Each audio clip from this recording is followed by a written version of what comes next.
Welcome to the Mind Lab. Today, we are going to be focusing on history. More specifically, the execution of King Louis XVI. We are going to be looking into why he met such a gruesome end.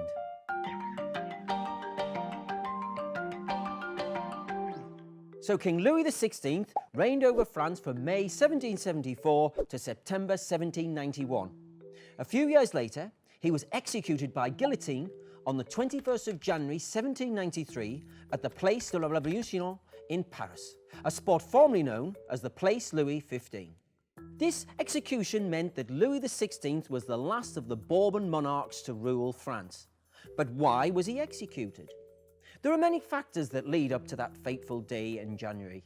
On the 20th of June 1789, King Louis attacked the National Assembly by essentially locking them out, which led to them not being able to use their room and having to go to the tennis courts to have their meeting, which led to it being called the Tennis Court Oath. This was a very important point in the early French Revolution, because this was the first time that anyone had stood up and made a decision without the king.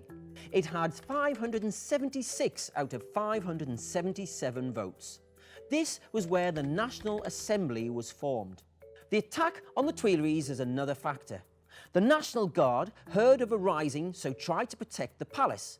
By the 10th of August, there were several thousand people outside, leading to many people being crushed to death. The crowd were armed. This led to King Louis XVI and Marie Antoinette taking refuge in the Legislative Assembly building. More than 2/3 of the Swiss Guard were slaughtered. The crowd wanted to abolish the monarchy.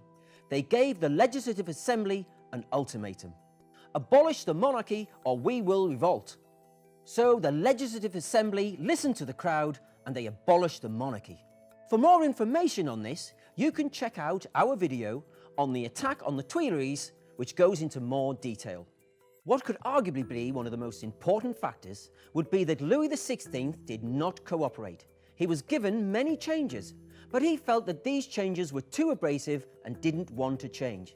He liked being the king. Therefore, it could be argued that it was his attitude that caused him to be executed. The flight to Varennes was a very pivotal point. King Louis had to escape with his wife, Marie Antoinette, in order to make counter-terror. King Louis wanted to get to Austria, where he had extended family.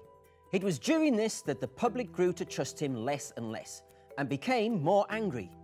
He got caught before he managed to get to the border and was sent back to Paris. This was the most significant event leading up to his execution. The angrier the public are, the more likely it is that they will revolt. So now we have learnt the knowledge, we are going to head over to our expert to look at how you can use this to answer an exam-style question. Hello. To write a history essay, you need to think of all the factors that contribute to King Louis XVI's death. This means don't just throw that information on the page. Use the information to answer the question. And don't forget to use PEEL. Point, example, explanation and link. The point in this case is that one of the downfalls to the monarchy collapsing would be that King Louis was not trusted by the public. The example would be that he fled the country during the flight to Varennes. And the explanation? The result of that flight means that the public grew to trust the king less and less. Even though he fled to create counter-terror, it looked from the public's point of view that he was fleeing to escape and not solve any of France's existing problems.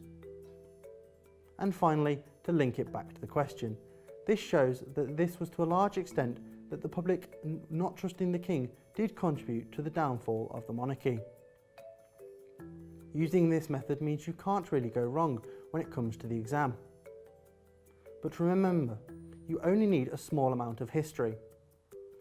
You mainly need to explain that this was one of the key factors in the death of King Louis XVI.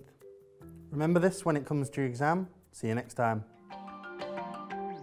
In conclusion, King Louis was a very unlucky king. That's it for this episode. Don't forget that over on our website, there is a quiz to test your knowledge. Next week, we'll be looking at Robespierre's influence on the French Revolution.